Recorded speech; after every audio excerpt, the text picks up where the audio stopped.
기다림의 절기인 대림절이 시작됐습니다. 간절한 마음으로 예배에 임하셔서 우리에게 오시는 하나님을 만나는 기쁨의 예배가 되기를 바랍니다. 예배합니다. 하나님께 예배하는 사람은 영과 진리로 예배해야 합니다. 아멘.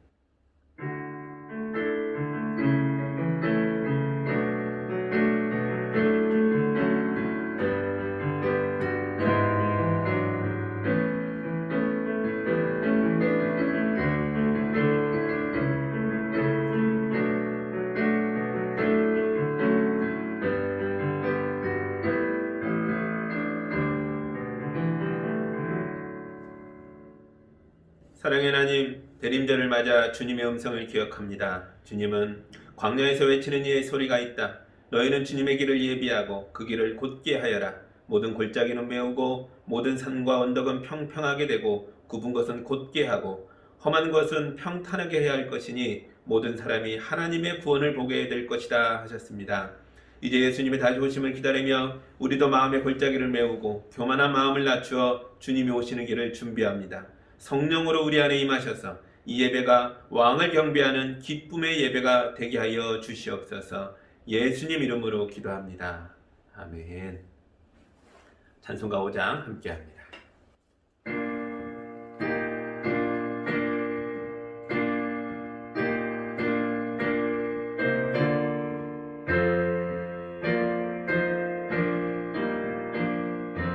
이 전직한 만물들아 복 주시는 주여 왕 전능성부 성자 성령 찬송하고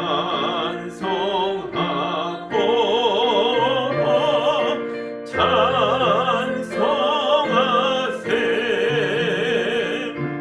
아멘.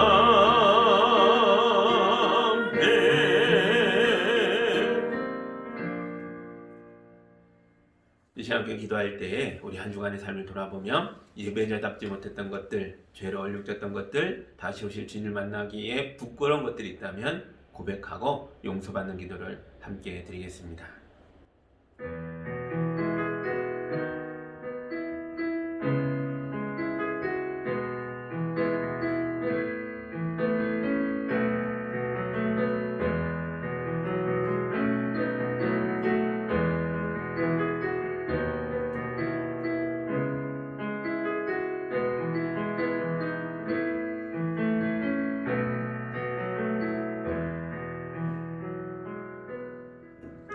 주여, 우리가 주인이 더디 온다고 게으름을 피우고 동료를 때리고 주님의 재산을 허비했던 악한 종처럼 살았습니다.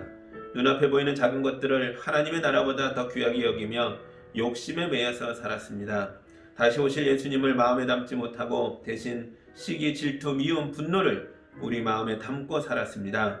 대림절을 맞아 주님이 오고 계시다는 것을 다시 한번 우리 마음에 새깁니다. 그리고 우리가 마치 마지막 심판대 앞에 선 것처럼 두렵고 떨리는 마음으로 고백의 기도를 드립니다. 이제 예수의 피로 우리 마음을 정화시켜 주시고 생각을 새롭게 하여 주셔서 예배자로 거듭나게 하여 주시옵소서. 예수님 이름으로 기도합니다. 아멘. 이 우리 주님의 용서와 치유와 화해의 말씀을 들으시기 바랍니다. 여러분은 지금이 어느 때인지 압니다. 잠에서 깨어나야 할 때가 벌써 되었습니다. 지금은 우리의 구원이 우리가 처음 믿을 때보다 더 가까워졌습니다. 밤이 깊고 낮이 가까이 왔습니다. 그러므로 우리는 어둠의 행실을 버리고 빛의 갑옷을 입읍시다. 아멘. 이 용서받는 자로서 사도신경으로 의의 신앙을 함께 고백하겠습니다. 나는 전능하신 아버지 하나님 천지의 창조주를 믿습니다. 나는 그의 유일하신 아들 우리 주 예수 그리스도를 믿습니다. 그는 성령으로 잉태되어 동정녀 마리에게서 나시고 본디오 빌라도에게 고난을 받아 십자가에 못 박혀 죽으시고 장사된 지 사흘 만에 죽은 자 가운데서 다시 살아나셨으며 하늘에 오르시어 전능하신 아버지 하나님 우편에 앉아 계시다가 거기로부터 살아있는 자와 죽은 자를 심판하러 오십니다. 나는 성령을 믿으며 거룩한 공교회와 성도의 교제와 죄를 용서받는 것과 몸의 부활과 영생을 믿습니다. 아멘. 이 찬양가사님의 찬양을 보며 우리도 함께 찬양합니다.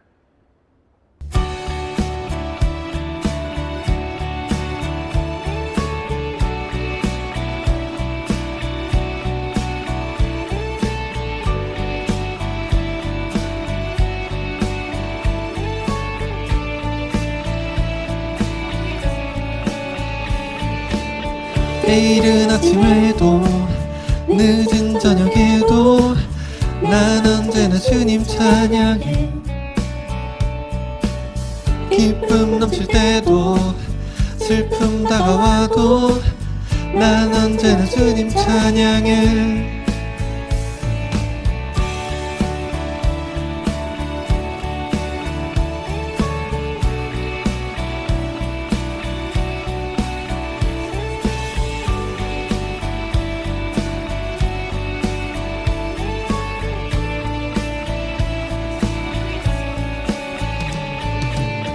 이른 아침에도 늦은 저녁에도 난 언제나 주님 찬양해. 기쁨 넘칠 때도 슬픔 다가와도 난 언제나 주님 찬양해. 끊임없는 주의 사랑, 주의 권세, 존귀 능력 알게 되면 찬양게 되리.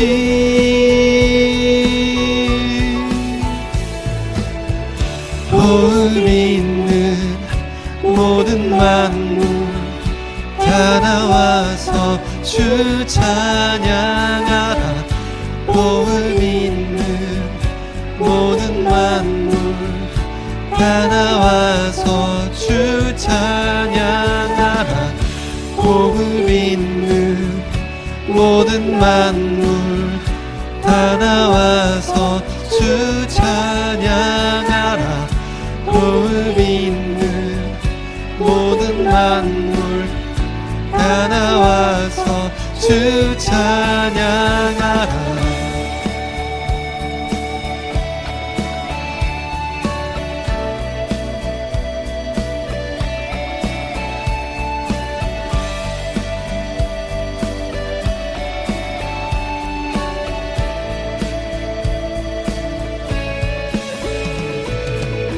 높은 하늘에도 천사들과 함께 영원토록 주님 찬양해. 온 땅 위에서도 모든 만물 함께 모든 민족 주님 찬양해. 끊임없는 주의 사랑, 주의 권세, 존귀 능력 알게 되면 찬양게 되리.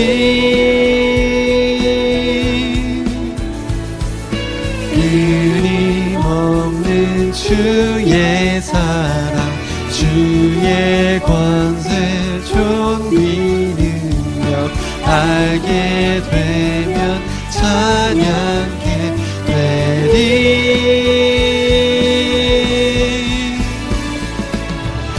호흡 있는 모든 만물 다 나와서 주 찬양하라.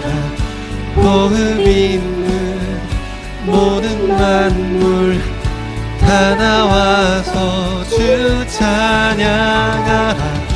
호흡 있는 모든 만물 다 나와서 주 찬양하라. 호흡 있는 모든 만물 다 나와서 주 찬양하라.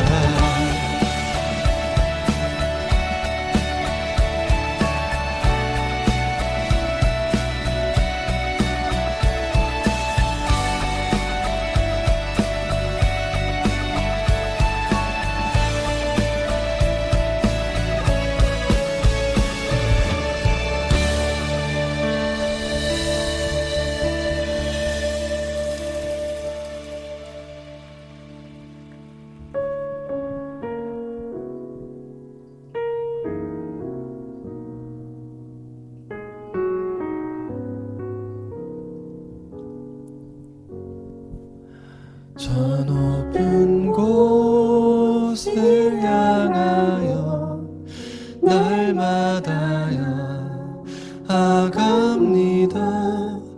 내 뜻과 정성 모아서 날마다 기도합니다. 내 주여 내 맘 붙드사 그곳에 있게 하소서. 그곳은 빛과 사랑이 언제나 넘치옵니다. 괴로움과 죄가 있는 곳 나 비록 여기 살아도 빛나고 높은 저곳을 날마다 바라봅니다. 내 주여 내 맘 붙드사 그곳에 있게 하소서. 그곳은 빛과 사랑이 언제나 넘치옵니다. 의심의 안개 거치고 근심과 구름 없는 곳 기쁘고 기도하오니 내 주여 인도하소서. 내 주여 내 맘 붙드사 그곳에 있게 하소서. 그곳은 빛과 사랑이 언제나 넘치옵니다. 험하고 높은 이 길을 싸우며 나아갑니다. 다시금 기도하오니 내 주여 인도하소서. 내 주여 내 맘 붙드사 그곳에 있게 하소서. 그곳은 빛과 사랑이 언제나 넘치옵니다. 내 주를 따라 올라가 저 높은 곳에 우뚝 서 영원한 복락 누리며 즐거운 노래 부르리. 내 주여 내 맘 붙드사 그곳에 있게 하소서. 그곳은 빛과 사랑이 언제나 넘치옵니다. 그곳은 빛과 사랑이 언제나 넘치옵니다.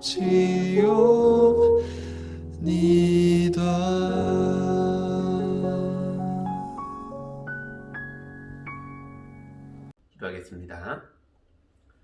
하나님 아버지, 어둠이 깊었던 세상에 예수님을 빛으로 보내주셔서 감사합니다. 이 죄인들이 예수님을 알고 나서 천국의 백성들이 되었습니다. 아직 어둠의 기운이 남아있어서 세상살이에서 힘들고 외롭고 어려운 시간들도 있지만 곧 이 어둠도 다 끝나고 마침내 주님이 다시 오셔서 세상을 하나님의 나라로 완성하실 줄 믿습니다. 주님, 그날까지 우리 성도들을 강한 팔로 붙들어 주셔서 세상의 어둠에 지지 않고 담대하게 맞서서 거룩한 삶을 살도록 인도하여 주시옵소서. 날씨가 차가워지면서 코로나 바이러스가 3차 확산 중에 있습니다. 많은 사람들이 3차를 진전시키려고 애를 쓰고 있습니다.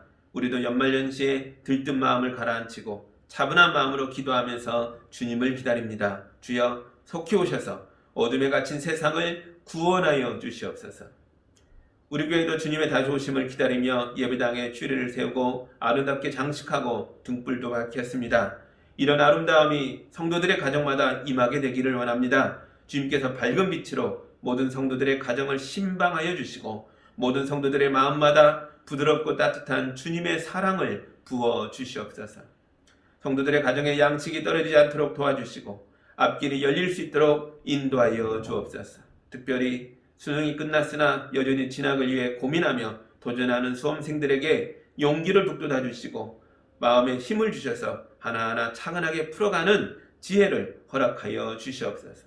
대학 대신 다른 길을 선택한 학생들도 있습니다. 오랫동안 기도하고 단단한 결심으로 나아가는 이들의 앞길을 축복하여 주시옵소서. 험난한 세상살이의 파도를 넘어서서 마침내 평화의 항구에 닿을 수 있도록 인도하여 주시옵소서. 지금 영상으로 예배하는 모든 가정마다 주님이 임재하여 주셔서 하늘의 복과 위로를 가득 채워 주시옵소서. 예수님 이름으로 기도하옵나이다. 아멘.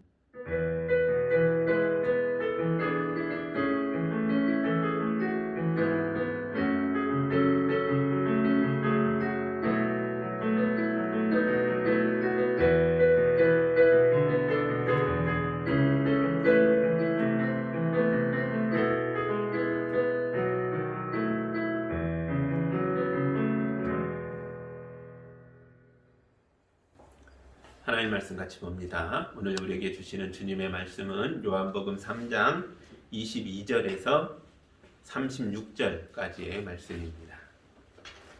이 하나님 말씀을 봉독할 때 함께 보시기 바랍니다.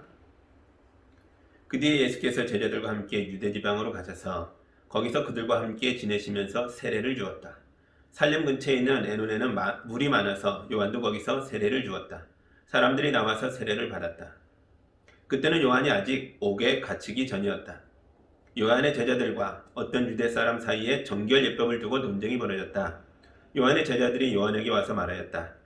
랍비님 보십시오. 요단강 건너편에서 선생님과 함께 계시던 분, 곧 선생님께서 증언하신 그분이 세례를 주고 있는데 사람들이 모두 그분에게로 모여듭니다. 요한이 대답하였다. 하늘이 주시지 않으면 사람은 아무것도 받을 수 없다. 너희야말로 내가 말한 바 나는 그리스도가 아니고 그분보다 앞서서 보내심을 받은 사람이다 한 말을 증언할 사람들이다. 신부를 차지하는 사람은 신랑이다. 신랑의 친구는 신랑이 오는 소리를 들으려고 서 있다가 신랑의 음성을 들으면 크게 기뻐한다. 나는 이런 기쁨으로 가득 차 있다. 그는 흥하여야 하고 나는 쇠하여야 한다. 위에서 오시는 이는 모든 것 위에 계신다. 땅에서 난 사람은 땅에 속하여서 땅의 것을 말한다. 하늘에서 오시는 이는 모든 것 위에 계시고 자기가 본 것과 들은 것을 증언하신다. 그러므로 아무도 그의 증언을 받아들이지 않는다. 그의 증언을 받아들인 사람은 하나님의 참되심을 인정한 것이다. 하나님께서 보내신 이는 하나님의 말씀을 전한다. 그것은 하나님께서 그에게 성령을 아낌없이 주시기 때문이다. 아버지는 아들을 사랑하셔서 모든 것을 아들의 손에 맡기셨다. 아들을 믿는 사람에게는 영생이 있다. 아들에게 순종하지 않는 사람은 생명을 얻지 못하고 도리어 하나님의 진노를 산다. 아멘. 잠깐 기도합니다. 하나님 감사합니다. 세례 요한이 다시 등장하여 예수님이 메시아시다. 우리의 구원자시다. 하나님의 아들이시다. 말하는 것을 봅니다. 주님, 우리도 이 말씀에 감격하여 예수님을 온전하게 만나고 또한 예수님을 증거하는 삶을 살 수 있도록 인도하여 주옵소서. 예수님 이름으로 기도합니다. 아멘. 12월이 됐습니다. 예전 같으면 불과 작년만 해도 이때쯤이면 거리에 캐롤송도 나오고 여기저기 추리도 많이 서 있고 많은 사람들이 신나서 어울려 돌아다니면서 성탄절이 다가오는 기쁨을 만끽하고 있어야 하는데요. 그랬을 텐데 올해는 코로나 사태로 인해서 불 꺼진 12월을 보내고 있습니다. 그런데 요한복음은 예수님이 빛이라고 말합니다. 1장에 벌써 그렇게 말하잖아요. 그 빛이 어둠 속에 비치니 어둠이 그 빛을 이기지 못하였다. 아멘. 여러분, 세상의 어둠이 예수님을 이기지 못합니다. 여러분을 둘러싸고 있는 어둠이 엄청 무서워 보여도 예수님이 오시면 어둠이 견디지 못하고 도망가는 줄 믿습니다. 2000년 전의 그날처럼 우리도 예수님을 기다려야 합니다. 교회는 12월이 되면 항상 예수님을 기다렸습니다. 그래서 이 절기를 대림절, 그분은 오시고 우리는 기다린다라는 의미를 갖고 있죠. 대림절의 절기를 가졌습니다. 여러분도 예수님을 간절한 마음으로 기다리시기 바랍니다. 주님은 반드시 오십니다. 세례 요한도 예수님을 기다리는 사람들 중에 하나였죠. 그런데 세례 요한의 기다림은 막연한 기다림이 아니었어요. 그는 세상 속에 들어가서 사람들에게 죄를 회개하라고 외쳤고 많은 사람들에게 세례를 주었습니다. 그는 하나님의 아들이 오시는 걸 준비시키는 자였습니다. 여러분은 어떤 자세로 예수님을 기다리고 있습니까?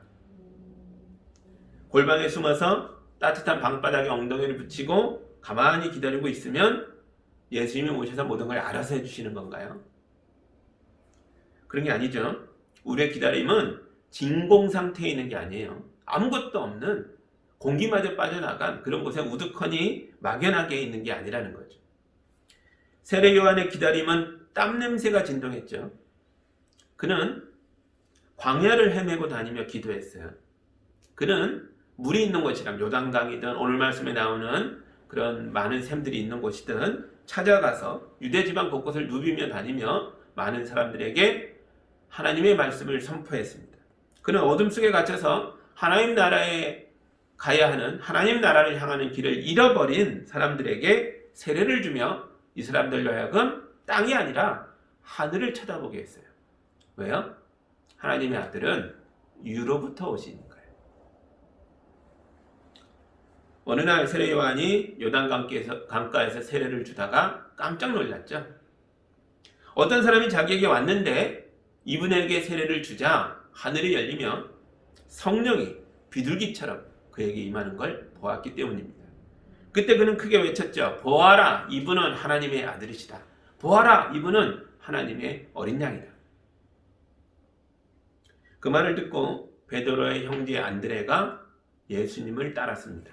그리고 조금 있다가 베드로도 예수님을 따랐습니다. 그러니까 이 예수님의 가장 유명한 제자들도 본래는 세례 요한의 제자였고 그가 예수님의 제자가 될 수 있도록 베드로와 안드레를 준비시켰다는 걸 알 수 있죠. 코로나 사태도 언젠간 끝이 나겠죠. 그런데 그때는 우리가 알던 세상이 아닐 거예요. 많은 전문가들이 그런 얘기를 했죠. 새로운 세상을 살아갈 준비를 하라. 코로나는 끝나지만 그 이후의 세상은 우리가 살던 지금까지의 세상과는 다르다라는 거예요. 미래는 준비된 사람들의 것이다 라는 말을 우리가 많이 합니다. 자녀들에게도 많이 하는 말이잖아요. 준비해라. 미래를 준비해. 그런 말 많이 하잖아요. 하물며 하나님의 나라이겠습니까? 우리는 하나님의 나라를 기다리는 사람들이잖아요. 그런데 우리가 하나님 나라를 살아갈 준비를 무엇을 하고 있냐는 거죠. 마태복음 24장에 보면 이런 말씀이 있습니다. 그때 두 사람이 밭에 있을 터이나 하나는 데려가고 하나는 버려둘 것이다. 두 여자가 맷돌을 알고 있을 터이나 하나는 데려가고 하나는 버려둘 것이다. 그러므로 너희도 준비하고 있어라. 너희가 생각하지도 않은 시각에 인자가 올 것이기 때문이다. 아멘. 예수님은 반드시 오십니다. 문제는 우리가 예수님을 만날 준비가 되어 있냐 하는 것입니다. 준비된 사람은 예수님이 빨리 오기를 원합니다. 주님 빨리 오세요. 언제 오시는 겁니까? 제가 기다리고 있어요. 그러나 준비가 되지 않은 사람은 예수님을 만나는 게 무섭습니다. 우리가 예수님을 기다리는 동안에 뭘 준비해야 될까요? 세례요한처럼 국토순례를 하며 전국을 돌아다니며 복음을 전할까요? 이 코로나 시국에요. 물론 지금은 활동을 멈추고 집에 머물러야 하는 때죠. 그러나 이 기간을 아무 일도 하지 않고 진공 상태로 보내면 안 됩니다. 그동안 바빠서 기도하지 못했잖아요. 강제적으로 쉬는 이때라도 더 많이 기도할 수 있겠죠. 그동안 바쁘다는 핑계로 말씀을 제대로 읽은 적도 없잖아요. 시간이 주어졌는데 그냥 보내지 마시고 하나님의 말씀을 더 깊이 묵상하고 읽고 깨닫는 시간으로 보내시기 바랍니다. 그래서 믿음의 세계로 깊이 들어가세요. 또 그동안 세상에서 열심히 사느라고 가족끼리 얼굴도 제대로 보지 못했잖아요. 이제는 매일 집에서 서로 쳐다보고 있어요. 근데 이 시간을 마치 어려운 시간, 다툼의 시간으로 보내야 하는 것처럼 괴로운 시간으로 느끼는 분들도 있는데요. 생각을 바꾸시기 바라요. 그동안 보지 못했던 가족과 뜨겁게 사랑하며 정을 나누는 시간으로 바꾸시기 바랍니다. 그 기회가 주어진 거예요. 사랑으로 채워가십시오. 특히 어린 자녀를 둔 부모님들은 아이들과 많이 놀아주시기 바랍니다. 사랑을 많이 받은 아이들은 몸만이 아니라 정신과 영혼까지도 건강해집니다. 하나님과 사람들 모두에게 사랑받는 자녀들로 성장하게 될 것입니다. 12월 빛을 기다리는 대림절 기간입니다. 기도와 말씀과 사랑으로 충만해지는 예수향기교회 성도들이 다 되시기를 주님의 이름으로 축복합니다. 아멘. 이제 오늘 본문 봅니다. 3장 22절과 23절입니다. 그 뒤에 예수께서 제자들과 함께 유대 지방으로 가셔서 거기서 그들과 함께 지내시면서 세례를 주셨다. 살렘 근처에 있는 에논에는 불이 많아서 요한도 거기서 세례를 주었다. 많은 사람들이 나와서 세례를 받았다. 아멘. 예수님도 세례를 주셨고 요한도 세례를 주었다라고 나오죠. 예수님의 활동과 요한의 활동이 겹치고 있어요. 이건 모든 복음서 중에 유일하게 요한복음에만 나오는 이야기입니다. 왜냐하면 헤롯 대왕이 곧 요한을 잡아가거든요. 그를 감옥에 가두고 결국은 목을 베어 죽게 만듭니다. 마가복음이나 다른 공간복음에서는 요한이 옥에 갇힌 뒤에 예수께서 활동하셨다라고 기록되어 있는데 요한복음만큼은 특별히 잡혀가기 전에 예수님의 활동과 요한의 활동이 겹쳐 있는 것을 보여주는 거죠. 그런데 요한의 제자들을 보세요. 26절입니다. 요한의 제자들이 요한에게 와서 말하였다. 랍비님 보십시오. 요단강 건너편에서 선생님과 함께 계시던 분, 곧 선생님께서 증언하신 그분이 세례를 주고 있는데 사람들이 모두 그분에게로 모여듭니다. 요한의 제자들은 한치 앞도 보지 못한 채 요한이 곧 잡혀가서 순교하게 될 텐데, 죽게 될 텐데 그걸 전혀 모른 채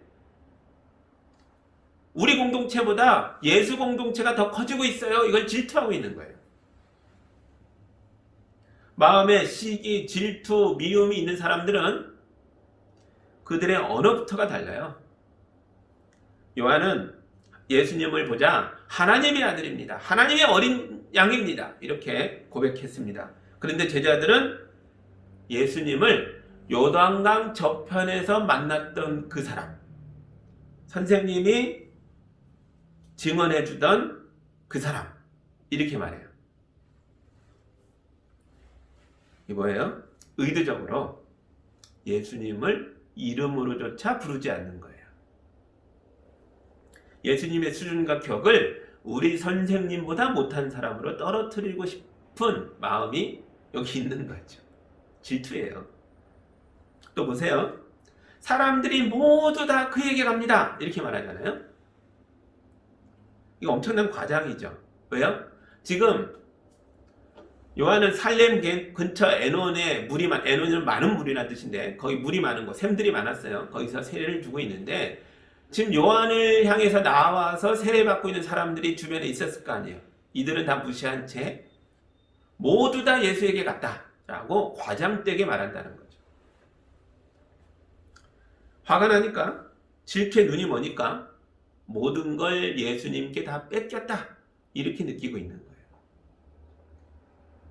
여러분, 쉽지 않겠지만 마음이 꿈틀꿈틀할 때 어떤 결정을 빨리 하면 안 됩니다. 왜냐하면 그 격정적인 마음 때문에 판단이 흐려지거든요. 상황을 잘못 왜곡되게 이해하게 됩니다. 그때 나오는 말과 행동과 선택들은요, 대단히 위험해집니다. 감정이 격해진 상태에서는 세상을 똑바로 볼 수 없다고요. 격한 마음으로 결정하고 말하고 행동하면 반드시 후회하게 됩니다. 이럴 때는 내 곁에 믿음의 선생님이 계셔야 돼요. 27절과 28절 보시죠. 요한이 대답하였다. 하늘이 주시지 않으면 사람은 아무것도 받을 수 없다. 너희야말로 내가 말한 바 나는 그리스도가 아니고 그분보다 앞서서 보내심을 받은 사람이다 한 말을 증언할 사람들이다. 아멘. 하늘이 주시지 않으면 아무것도 받을 수 없어. 이 말은 그 당대의 유명한 속담이나 격언인 것 같아요. 하늘은 하나님이죠. 유대인들은 하나님의 이름을 하나님이라고 부르지 않아요. 애둘러서 표현하거든요. 우리 예수님도 그렇게 표현했죠. 하나님으로부터 라는 말을 위로부터라고 에노텐이라고 말했다고 이미 봤습니다. 시기, 질투, 미움, 분노는 모두 요한의 제자들의 마음속에서 나온 거예요. 경쟁심, 복수심 이런 건요 다 땅에서부터 나오는 거라고요. 그래서 요한은 자기 제자들에게 나는 그리스도가 아니야 라고 똑똑하게 밝혀주고 있어요. 내가 그리스도가 아니다 라는 걸 증언할 자들이 너희들 아니냐? 정신 차려라. 그래야 이 사람들이 하늘에서 오시느니 위로부터 오시느니 예수 그리스도를 쳐다볼 수 있으니까요. 이제 믿음의 선생의 안내를 받아서 하늘을 쳐다보는 사람들은 살게 될 것입니다. 여러분도 믿음의 선생님을 곁에 두고 있어야 됩니다. 그래야 내 마음이 격정으로 가득 차서 세상이 온통 붉은색으로만 보일 때에, 그래서 주워 담을 수도 없는 말과 행동을 하려 할 때에 잠깐 멈추고 그 속마음을 나누고, 그래서 의논하면서 정신 차릴 수 있도록 나를 믿음으로 붙들어줄 상대가 내 곁에 있어야 한다고요. 믿음의 선생님이라고 해서 꼭 나보다 나이가 많아야 하는 건 아니죠. 때로는 친구가 좋은 선생님이 되어줄 수도 있죠. 제가 20살에 대학교에 들어가서 기숙사에서부터 살면서 혼자 생활하는 걸 시작했는데요. 몸이 아파서 자주 휴학을 했기 때문에 주변에 친한 친구가 없었어요. 그러니까 대학 생활을 되게 외롭게 했습니다. 그 10년 동안 제 인생의 많은 것들을 혼자 결정해야 했어요. 외국을 나갈 때도 또 다시 돌아올 때도 이 모든 걸요 아주 힘겹게 혼자 결정하니까 너무 외롭더라고요. 또 실수와 잘못도 아주 많았습니다. 그러다가 32살에 결혼했어요. 결혼하고 나서 제일 좋았던 건 은은할 사람이 생겼다는 거예요. 저는 아내에게 시시콜콜 다 얘기합니다. 어떨 때는 아내도 힘든지 제발 좀 조용히 하고 있어라. 그만 얘기해라. 그럴 때도 있는데요. 저는 그것도 좋더라고요.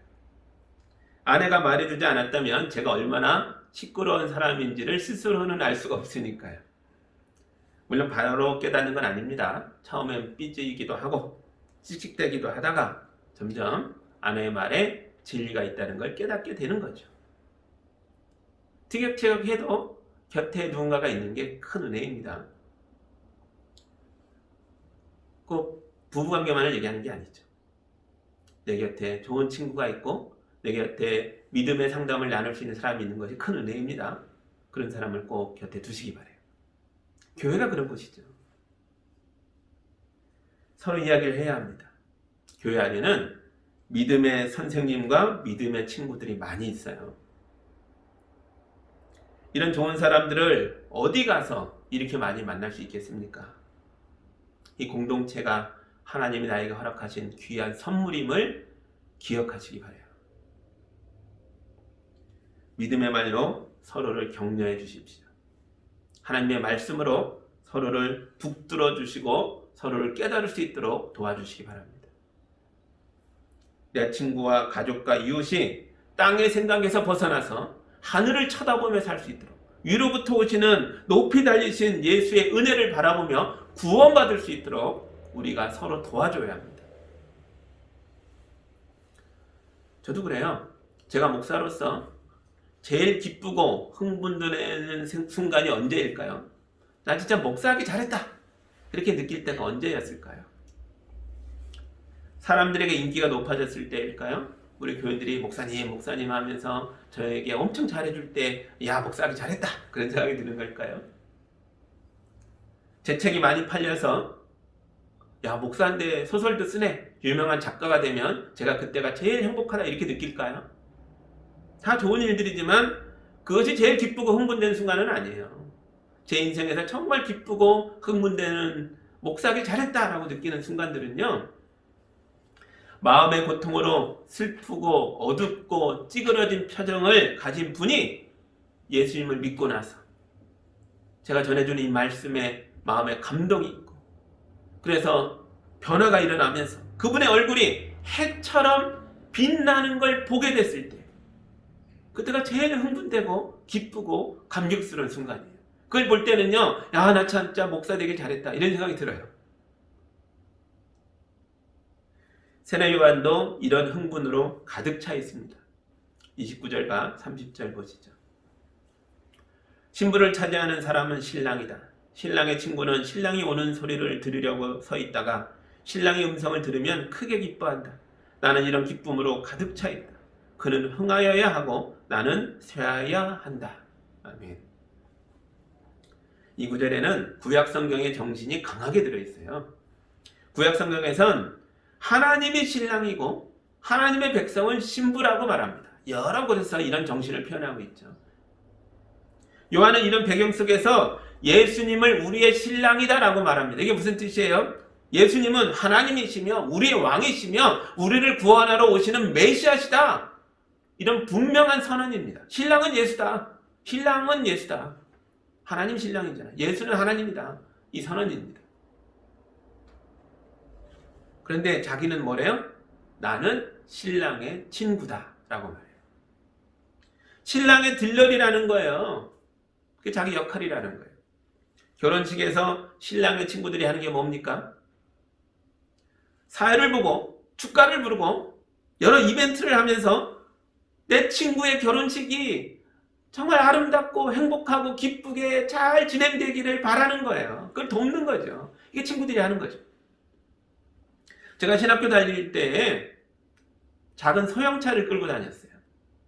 좋은 차는 아니었지만 그럼에도 불구하고 제 친구 중에서는 제가 유일하게 차를 가진 사람이었어요.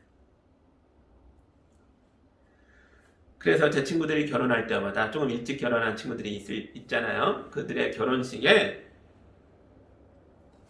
제 차를 끌고 갑니다. 그리고 친구들이 달라붙어서 제 차를 테이프로 아주 덕지덕지 발라버려요. 풍선을 붙이고 리본을 붙이고 깡통을 달고 막 별짓을 다 해놓습니다. 왜요? 웨딩카로 쓰려고요. 저밖에 차 가진 사람이 없으니까. 별로 좋은 차도 아닌데 거기에 친구들이 다 달라붙어서 장식을 하죠. 그날은요, 제가 운전기사예요. 그래서 친구들을 태우고, 결혼한 신랑 신부를 태우고 공항에도 가고, 보통 또 토요일날 결혼하면 목사들, 전도사들은 하루 잔 다음에 주일 섬기고 출발하잖아요. 그러니까 토요일날 호텔로 데려다 주고, 정말 그날은 늦게까지 기사 노릇을 많이 했습니다. 참 아주 엉망이 돼요. 그래도 좋았다고요. 여러분, 이게 신랑 친구의 기쁨이에요. 내게 손해가 나고 상처가 나고 나도 피곤해지고 많은 노력을 하고 있지만 기쁘다고요. 좋다고요. 20세기에 바벨로니아 지역에서 여러 토판들이 발견됩니다. 수메르와 바벨로니아의 그 기록들이 발견됐는데 거기에 이런 고백이 있는 거예요. 이런 법조문이 있는 걸 발견하게 돼요. 신랑의 친구는 절대로 신부와 결혼할 수 없다, 이렇게 써있는 게 발견됐어요. 고대 사회에서는 신랑의 친구가, 들러리가 신부를 빼앗는 게 법으로 막을 만큼 큰 잘못이었다는 거예요. 구약성경 사사기에 나오는 삼손 이야기에서도 그런 흔적을 볼 수 있어요. 삼손이 딥나라는 블레셋 지역에 가서 그 중에 한 여인과 사랑에 빠지고 그 여인과 결혼하려고 합니다. 그러나 블레셋 사람들이 삼손과 다투게 됐고, 삼손이 너무 화가 나서 엄청난 괴력으로 이 사람들을 혼내주고 집에 가버려요. 결혼식이 진행되다 말고 파토가 났죠. 그러자 삼손의 장인이 이 신부를요, 결혼식에 삼손의 친구로 참석했던 다른 들러리에게, 삼손의 친구에게 시집 보내버려요. 삼손이 나중에 이걸 알고 엄청나게 분노를 하죠. 그래서 여우 300마리를 잡아다가 2마리씩 꼬리를 비끄러 매고는 그 그 꼬리 사이에 횃불을 매답니다. 그리고 여우떼를요, 곡식이 연그러 가고 있던 블레셋 사람들의 밭에다가 몰아내버려요. 불붙은 꼬리를 가진 여우들이 둘씩 붙었으니 도망갈 수도 없고요. 각자 막 다른 길로 뛰려다가 허둥지둥 되면서 모든 밭을 불바다로 만들고요. 성경에 보면 올리브밭과 포도원까지 다 탔다라고 나옵니다. 블레셋 사람들이 얼마나 놀랐겠어요. 이날 이후로요, 블레셋 사람들과 삼손은요 철천지 원수가 됩니다. 서로 죽이려고 온갖 일을 다 하게 되는데, 근데 화재의 원인을 조사해 보니까 신부를 신랑의 들러리에게 준 것 때문에 삼손이 분노하고 있다는 걸 알았어요. 그때 블레셋 사람들이요, 자기 민족이지만 신부와 신부의 아버지를 잡아다가 불태워 죽이는 장면이 나옵니다. 왜냐하면 고대사에선 신랑의 들러리에게 신부를 주는 건 엄청난 죄악이거든요. 법으로 금지할 만큼 큰 죄라고 느꼈거든요. 삼손이 너무 밉지만 그래도 삼손이 왜 이렇게까지 화가 났는지는 블레셋 사람들도 이해가 됐다는 거예요. 놀랍죠? 세례 요한이 이런 구약의 언어 속에서, 이런 고대 근동의 문화 속에서 나는 신랑의 들러리다 라고 말하는 거예요. 이런 배경이 깔려 있습니다. 신랑의 들러리는 절대로 신부를 놓고 신랑과 경쟁할 수 없다는 거예요. 이게 무슨 얘기입니까? 만약 내가 예수님을 대신해서 하나님의 신부인 하나님의 백성들에게 이들과 결혼한 것처럼 이 백성들의 숭배를 받고 이 백성들이 예수가 아닌 나를 따르게 되고 예수님 대신 나를 믿게 된다면 그것은 불태워져 죽어야 하는 것처럼 엄청난 죄악임을 말하고 있는 거예요. 제자들아, 오해하지 마요. 그렇게 보면 안 된다.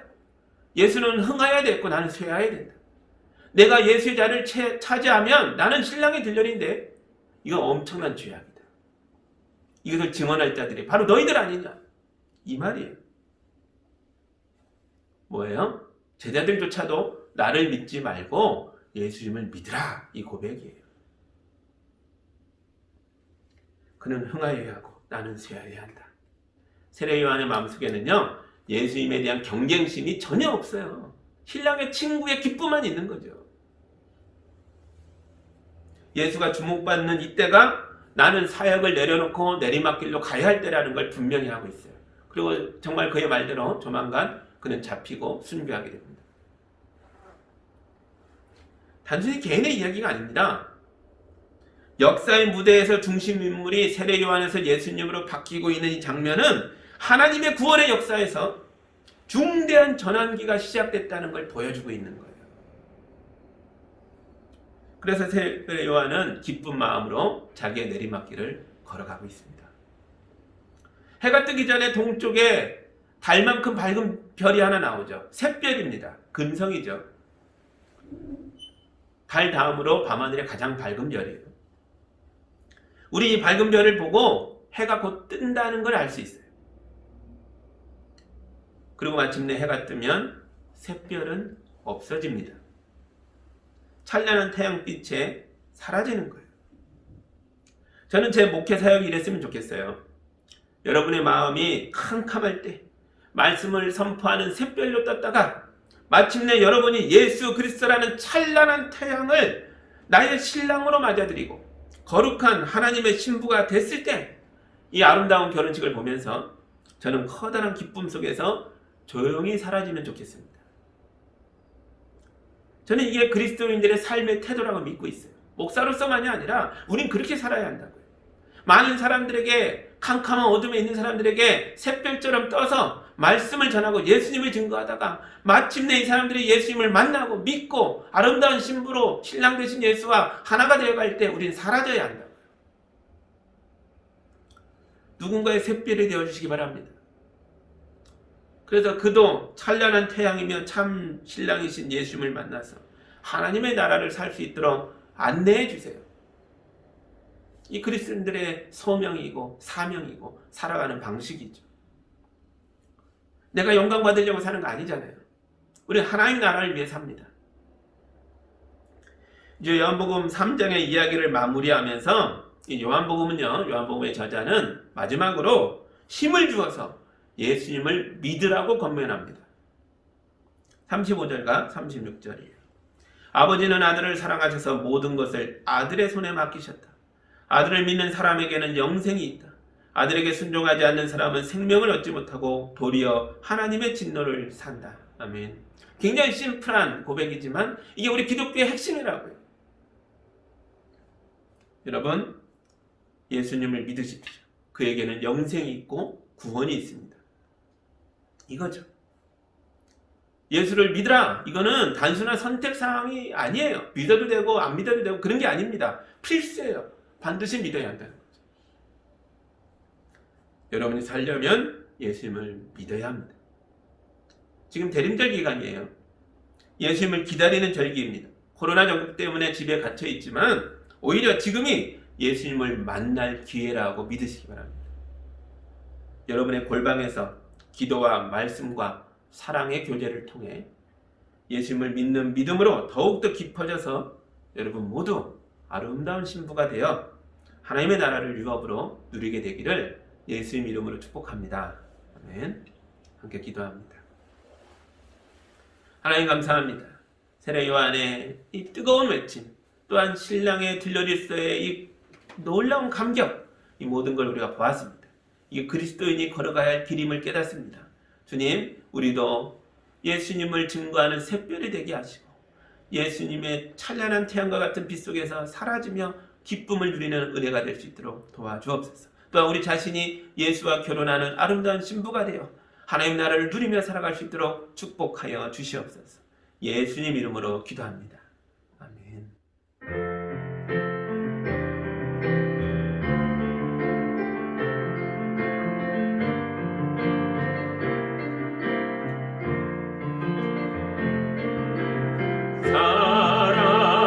사랑의 나는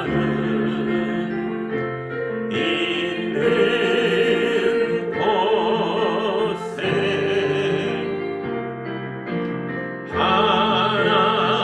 하나님께서 계시도다.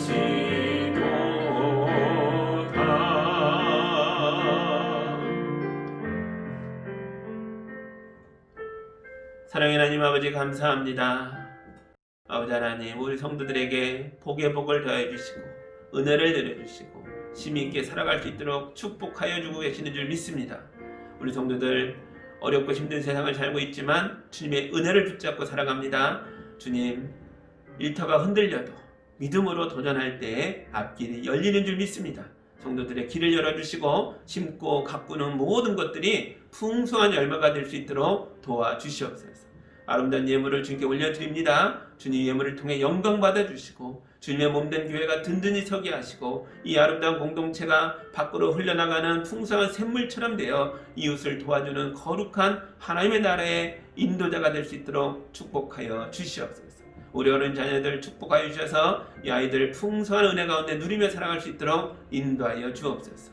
우리 노인분들 함께 하셔서 노년의 삶이 힘들고 어려운 삶이 아니라 주님을 만나는, 주님을 기다리는, 주님과 동행하는 행복한 시간들이 될 수 있도록 도와주시옵소서. 주님께 모든 걸 감사드리며 예수님 이름으로 기도하옵나이다. 아멘.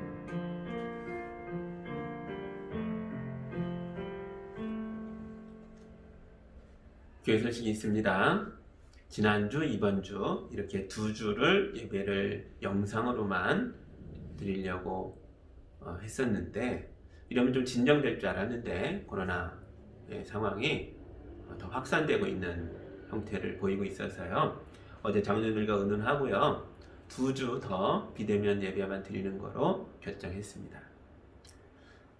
여러분도 이 대림절 기간 말씀을 나눈 것처럼 갑갑한 골방에 있는 것처럼 느껴지는 시간을 보낼 텐데 그것을 오히려 큰 기회로 알고 주님과 더욱더 가까워지고 또 가족과 이웃과 친구와 깊은 사랑을 나누는 시간들로 채워가시기를 바랍니다. 주님이 도우실 줄 믿습니다. 아멘. 이제 함께 별단의 찬양 힘있게 부르고 또 한 주간을 살아가겠습니다.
주님의 선하심 나 믿으며 가리. 이 작은 자통에 주가 이뤄 가시니 감사로 사는 삶 나 살기 원하네. 내 삶의 시간 속에 주 일하시네. 내 모든 여정 속에 함께 하시네. 깊고도 크신 주의 영광을 다 보리라. 위대하신 주 나는 주님께 속한 자 되어 주의 나라 위해 전심으로 살리라. 주의 마음에 합한 자 되어 맡기신 소명 이루리. 나는 주님께 속한 자 되어 주의 나라 위해 전심으로 살리라. 주의 마음에 합한 자 되어 맡기신 소명 이루리.